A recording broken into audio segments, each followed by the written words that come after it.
can we give praise to the Lord in every situation, even if he cuts our army down to 300? What did we do to deserve wasps? Or like, why do we have dangerous animals and creatures and things like that?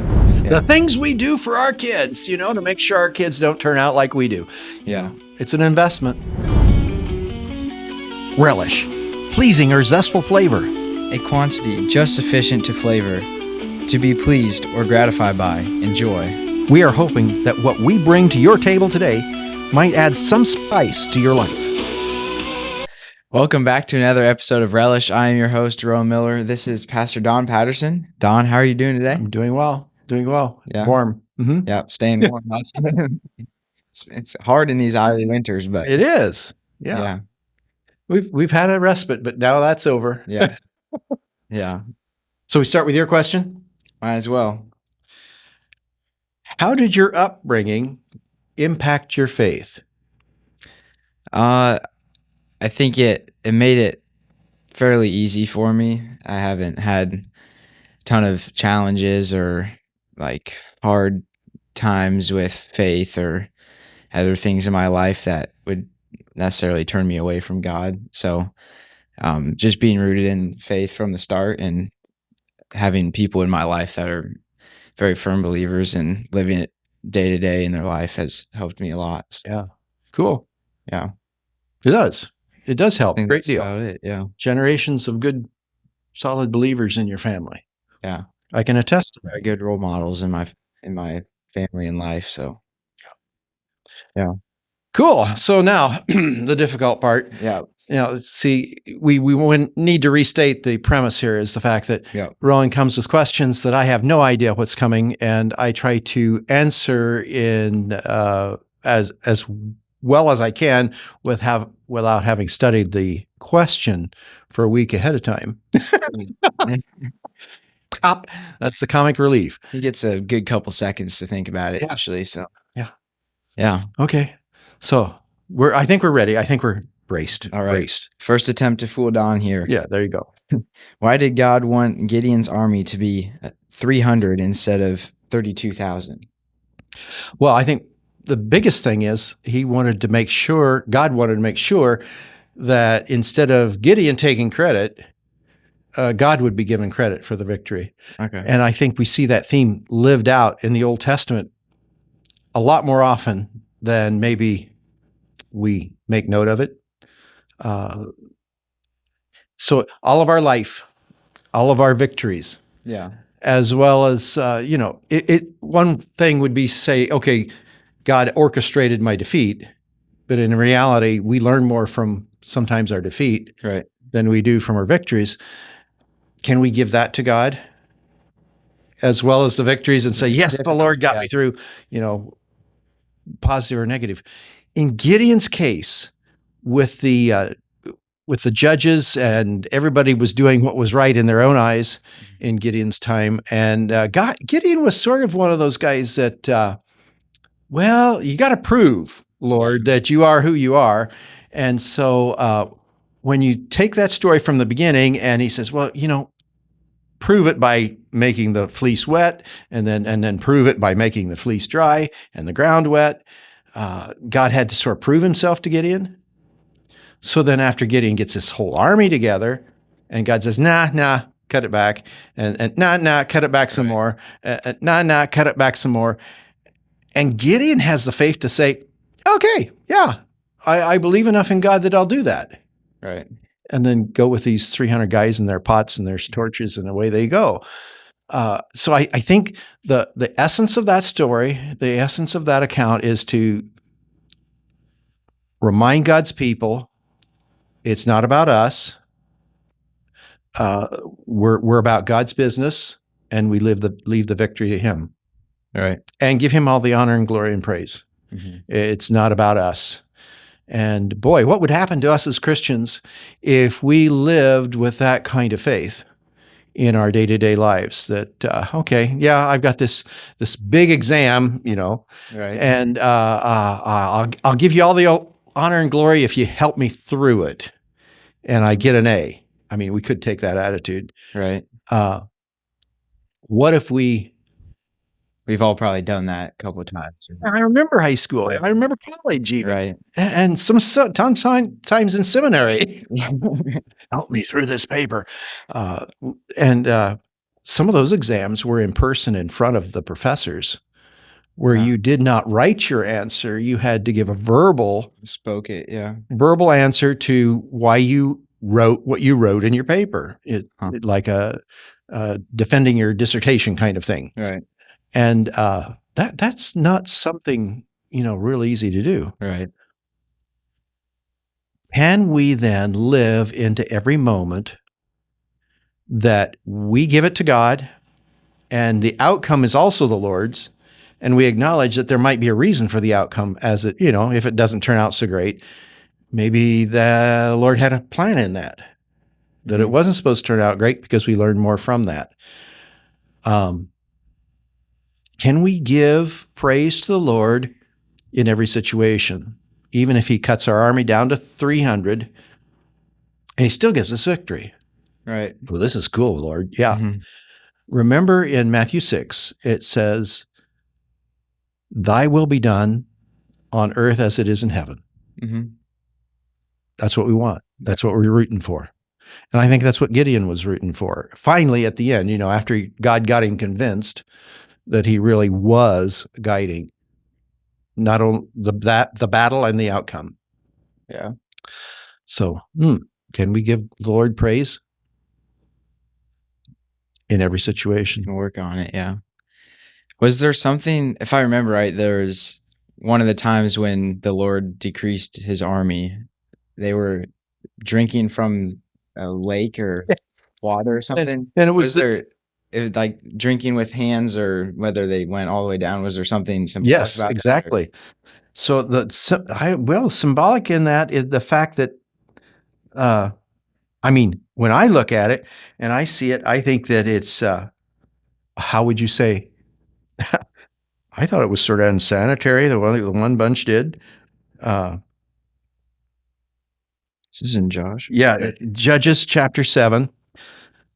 So Gideon took the men down to the water. There the Lord told him, separate those who lap the water with their tongues like a dog and those who kneel down to drink. Lap the water with their tongues like a dog from those who kneel down to drink. And so it's not cupping it in your hand. This is actually sticking your tongue in the water or getting your lips down close enough to the water that you're sucking it in. Okay. Have you ever seen a leech? When I see this passage, I sort of think, oh man, stick their tongue down in there and get your lips down on the water and suck it up. What all could be in that water? Yeah. Yeah, we don't do that nowadays. No. And so that's how he separated them. Yeah. I read it right now and I thought they were cupping it and putting it to their lips, and that's not the case. They were actually getting right down and dirty with it. Yeah. Yeah. That's still too many. And, and it gets down to that, and all the rest got down on their knees to drink. Yeah.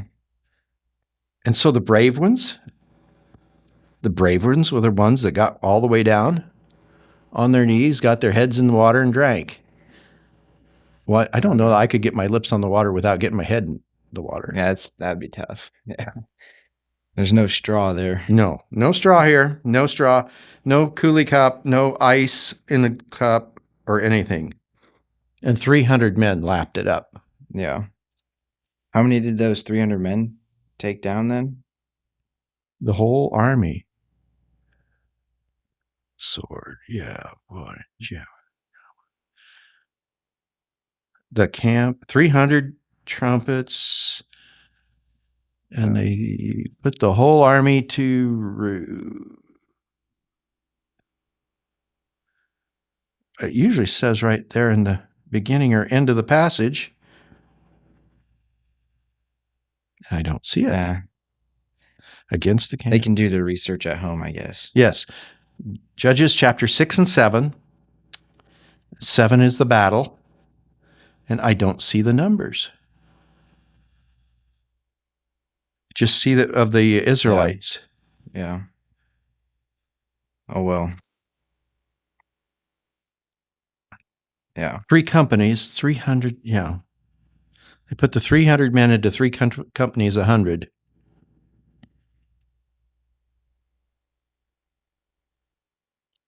I don't see it. I'm sorry. That's all right. They can figure it out. But being A lot. Yeah. A lot more than 300. Being one of those soldiers, and you look around and you can see exactly 300, and then look across to the Midianites, was it? Mm-hmm. Yeah. Right. And they can't even number them, but yeah. Yeah. The next one we'll move into here is what did we do to deserve wasps? Or like, why do we have dangerous Dangerous animals and creatures and Yeah. things like that on the earth? Yeah. What did we deserve? The wasp and the tick and the chigger. Leeches and Leechers and chiggers. And what did we do to deserve that? Well, what I see between Genesis chapter 2 and Genesis chapter 3 is everything in Genesis chapter 2 seemed to have a balance and an origin and work together. And then when we get to chapter 3, the sin, missing the mark, and when we talk about missing the mark, it's missing exactly why God said what he said and being obedient. Okay, so they had it laid out before them that they could eat of anything except the one tree. I mean, really, Right. you talk about 99% of everything there, they could, and then one tree. Yeah. I mean, really. It's like, go to Iowa City, Percentages. you can eat at any restaurant, but Yeah. not McDonald's or something Okay, like that. yeah. And they'd still have plenty of places to eat, right? Right. Yeah. Yep. But in the same thing here, it was a whole beautiful garden. It was planted by God. It was formed for Adam and Eve. It was created for man. It was as if God was living into this brand new creation and bringing it the best they could. And all man had to do was be there and chill and do what work needed to be done and to keep it balanced. And then he listened to the snake or the serpent, whatever you want to say. Right. And you can blame Eve if you want. I mean, it's still human. Right. Even if you blame Eve, it's still the humans. And in this human temptation that all of us have to do that, well, God said this, but, what's he really mean, Mm-hmm. And we all tend to do that. Did God really mean? And all Satan had to do was bring that up. Right. We always think there's got to be an exception or something. Yeah, yeah. And then you have all these things that come out of that. And so the woman has her thing, the snake has his thing. Cursed are you above all livestock and all animals. And then to Adam, cursed is the ground because of you. And you'll have thorns and thistles and the sweat of your brow and return to the ground when you die. And see, Eve is in there somewhere. Oh, yes. And your desire will be for your husband, childbirth. Okay. At some point or another, it seems like that which, like thorns and thistles, you don't see that in creation otherwise in the first part of creation. Right. But we see it in the curse. Okay. And I think wasps and chiggers, leeches, like that, yeah, are part of the curse. I mean, it's just the downside of humanity or creation because of our decision. And we can limit the number of wasps that are around us. right. We do have control over that. Yeah. And we can take care of the environment around us so that there aren't leeches on our feet all the time. There are things that we can do. And that's sort of what Adam gets to do for the rest of his life is through painful toil you'll eat all the days of your life. It will produce thorns and thistles for you, and you will eat of the plants of the field.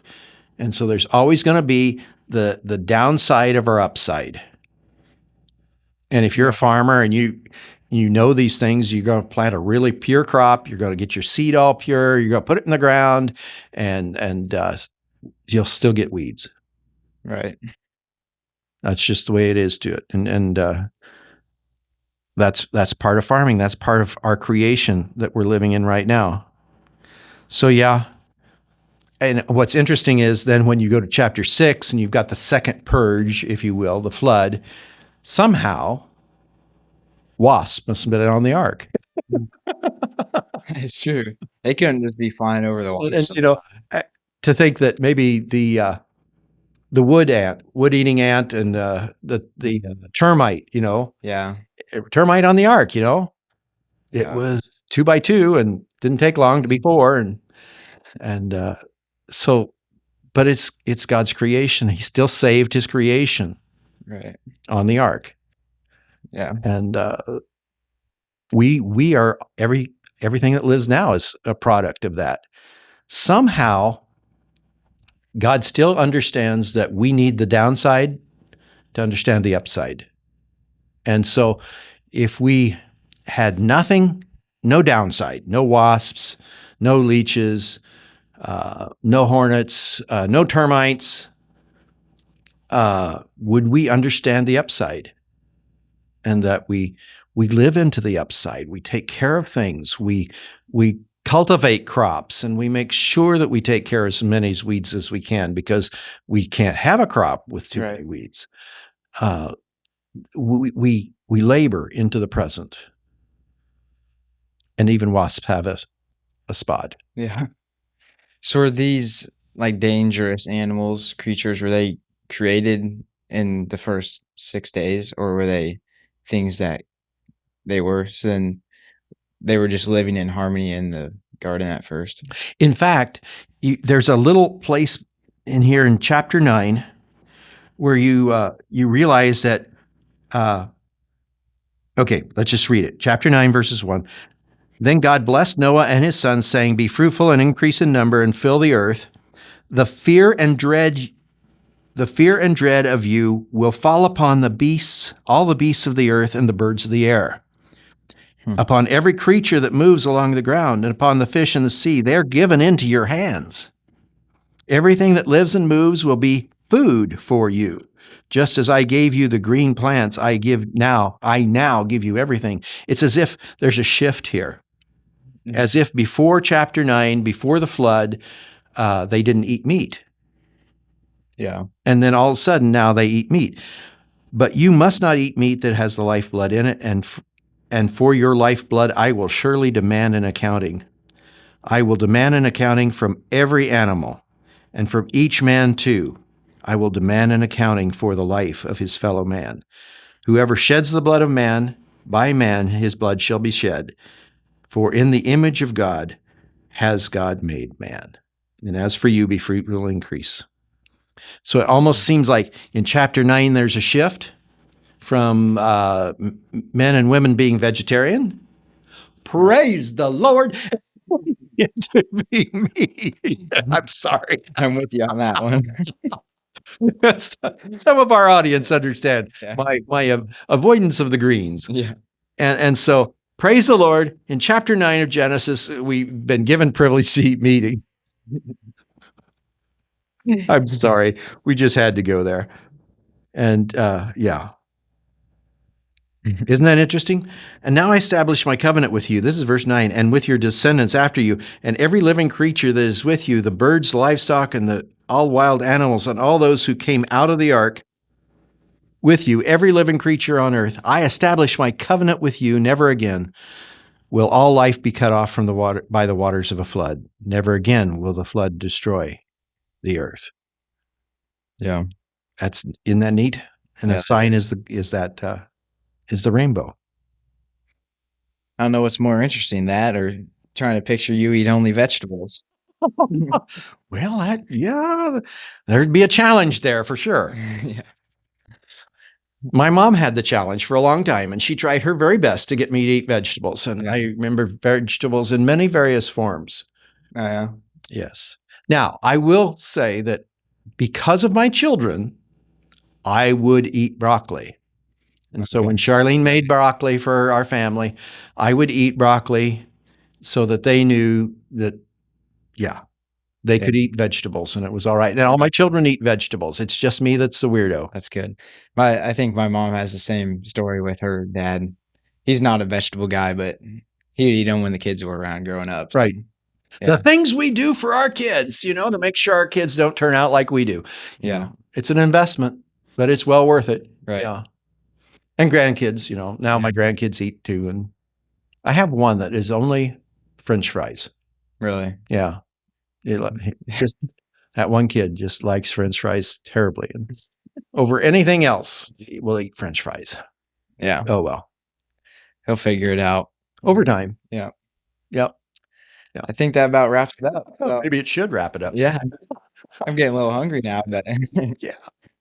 thank you guys for joining us. Hope you enjoyed it, and send in any more questions that you have. And that'd be great. Yeah, if we didn't cover a topic thoroughly enough for you, then let us know. We'll come back to it. Yes. Sounds good. Thanks for listening, and we'll see you next time. Lord willing. Thank you for joining us for this podcast. Feel free to become part of this ministry by sharing it with others. Our goal is to help each other grow deeper in our understanding of who God is and His calling to us in our daily lives. Thank you again for joining us, and may God bless your day.